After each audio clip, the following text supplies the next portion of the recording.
People at Asbury are receiving God's Spirit, and the revival spark started in Wilmore, Kentucky is spreading. About 2.5 weeks after the revival began, Brown ended public attendance at the chapel services. But why should services and revival stop at Asbury College?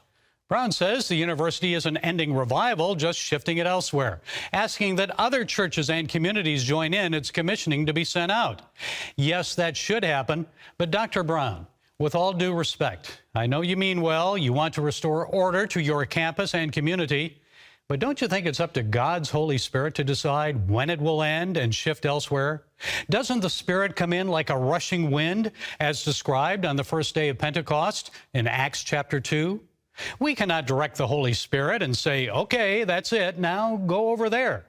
That's up to God, not university presidents and their regents. For years, many Christians, I'm sure, including some of those attending Asbury University, have prayed that revival would come to America.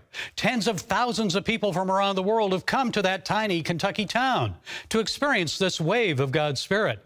Tens of thousands more would come. More lives would be changed right there in the Asbury Chapel if the university allowed the Spirit to decide where to go and when.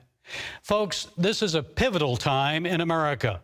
Will we turn back to God and enjoy His favor and blessings, or will we continue down the path of division, civil strife, and 6-year-old children shooting their teachers in elementary schools?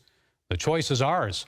Revival begins in our hearts, and we don't need to travel to Kentucky to experience the Holy Spirit.